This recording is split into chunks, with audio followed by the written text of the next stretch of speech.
It is only October 1st, and yet somehow we are already here. We didn't even get to enjoy the month of September this year. And as Dolphins fans, you know that's typically when we thrive with those fast starts. But we are here, and we are already talking about what may feel next to impossible given the way the season has started, and that is fixing the 2024 Miami Dolphins. Now, it is no coincidence whatsoever that I 2025 NFL draft shirt for this video, because quite honestly, some of these issues are pretty deep.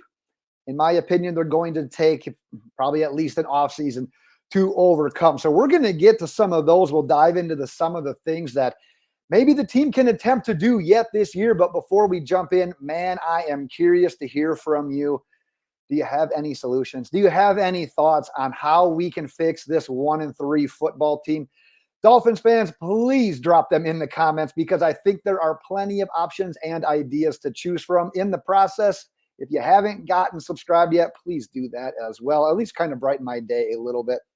So like I said, Dolphins fans, we are 1-3. We are currently slotted into the number 2 overall selection in that 2025 NFL draft. And the only team with a worse record with us is the single team that we've beaten this year. And that's the Jacksonville Jaguars. And that's because, quite frankly, we got lucky that Javon Holland got that punch forced fumble. We recovered it. And then Jason Sanders goes ahead and kicks a bomb field goal as time expires, which means through 4 weeks, we do have one win, but we have not led for a single second of regulation, which is pretty damn alarming, concerning. But first, before we jump into this, I think we need to identify some of the biggest issues before we can discuss any of these potential issues or potential solutions.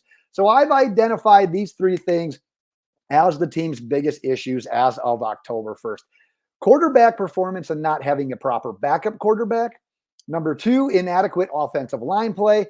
And finally, game plan scheming, a play calling. So let's examine some of the options that we may potentially have and see if they might be able to be enough to right the ship. Let's start with that quarterback play outside of Tua Tagovailoa. Thompson, Tim Boyle, Tyler Huntley. Skylar Thompson, we know it. He cannot process the field quickly enough in this offense. Plus, he's currently hurt as well. Tim Boyle, he is what he is. He's quite literally a practice squad quarterback at best. And then what we saw from Tyler Huntley, we're trying to put a square peg in a round hole. I was thinking about this on Monday night after I did my recap video. Unfortunately, we probably should have seen that performance coming. Mike McDaniel's offense is way too structured, way too timing based for a quarterback whose biggest assets, mobility, improvisation. We should have seen this coming, Dolphins fans. Now, do I think Mike McDaniel could make it work with a quarterback with this skill set, a skill set of Tyler Huntley? Yeah, I think with the proper amount of time that he could figure out a way.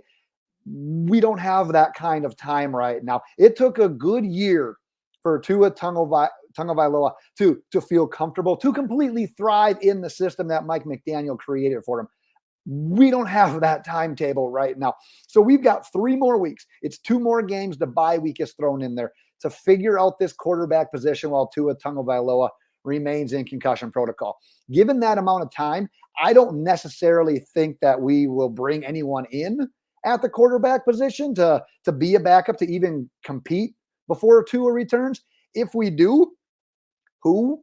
Wouldn't we have done it already? And will it matter since they will be so far behind in this system that Mike McDaniel has? So unfortunately, summing up issue number 1, the issue of quarterback play while Tua is out, I kind of chalk this up as uncorrectable.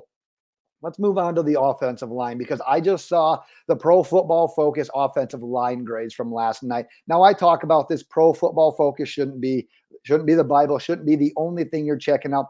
It's a reference. It's wrong with other things. However, a 50.9 pass blocking grade as a team, a 36.0 run blocking grade as a team. That is terrible. That is borderline pathetic. Now, I know Teron Armstead was out last night. He alone is not making up for that level of incompetence. So in my opinion, we've got to focus on the interior of this line, because I think you're going to look at Patrick Paul and say, that's your future at left tackle. And you've got to believe that the front office still considers Austin Jackson our future at right tackle. So Robert Jones, Liam Eichenberg, Aaron Brewer. What changes can be made there that'll provide more protection in the pass game, create more holes in the run game? Well, you've got Andrew Meyer as an undrafted free agent center that maybe could provide a little bit more size than a guy like Aaron Brewer. He's a little bit undersized to play center, but he essentially has 4 less years of NFL experience compared to Brewer. So I'm not sure how much of an instant impact or improvement that's providing you up front. Outside of that, you've got Lester Cotton that's backing up the guards. Now, we've started Lester Cotton in the past. Lester Cotton has come in mid-game, made some appearances in the past.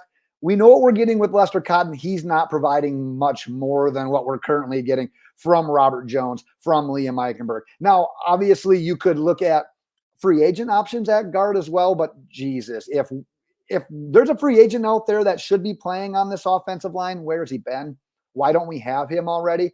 Now, I will throw out a hypothetical. You could move Aaron Brewer to one of the guard positions. Both Robert Jones and Liam Eichenberg need to be replaced. Go ahead, take your pick.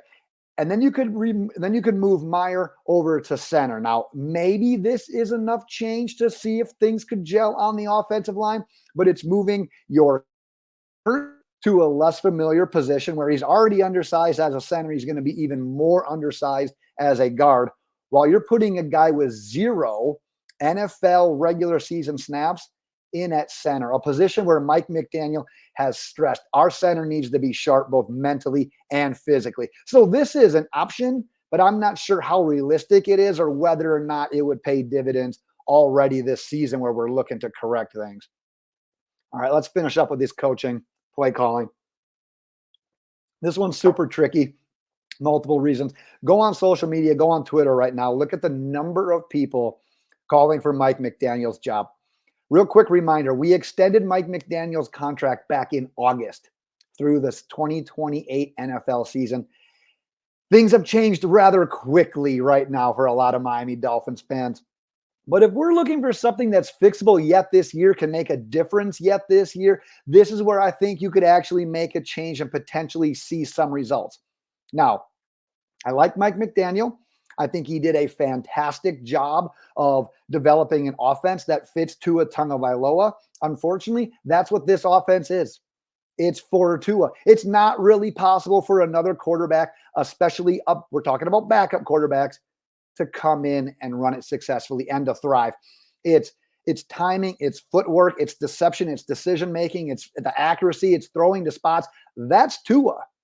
That's not just any quarterback that you're going to find on the street in free agency. So while I still like McDaniel as a fit for developing plays, being incorporated in the game plan, in the scheme, maybe it's time he takes that backseat as a play caller. And if you're looking in-house at options, in my opinion, you've got 2 options. You've got Frank Smith, you've got Darrell Bevell. Now, I'm going to give Bevell the advantage here since he's called plays in the NFL in the past, and he's had success calling plays for NFL teams in the past. But I think a couple of things. I think he would have the patience and the knowledge to know that, hey, we need to simplify this offense. We need to get back to the basics with a lot of these play calls. We can't afford to mess around with the motion, the eye candy, the pre-snap, with all of these backups, with backup quarterback, backup offensive lineman. We got who knows what going in at wide receiver right now. Mike McDaniel doesn't even have Waddle and Hill in some of the most important times in this offense. It's just a lot of things that are going on right now, Dolphins fans. But I think that Bevell would have that ability as a more, we'll call it a traditional play caller, to understand that we're not going to fire on all cylinders while Tua is out.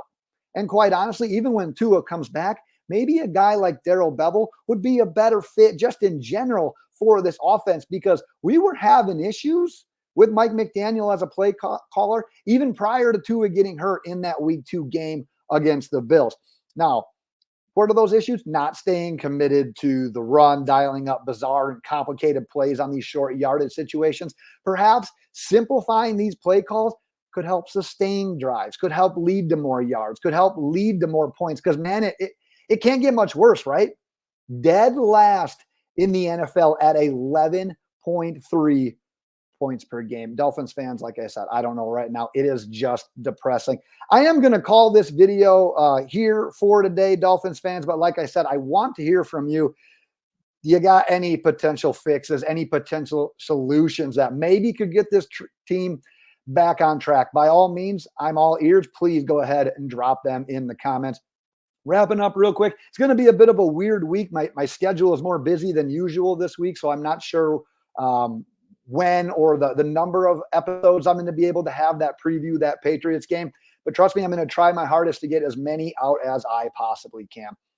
Well, like I said, Dolphins fans, let's throw out our solutions, because nothing that we're doing right now is working. So go ahead and drop those in the comments. Stay strong, Dolphins fans. And until next time, fins up.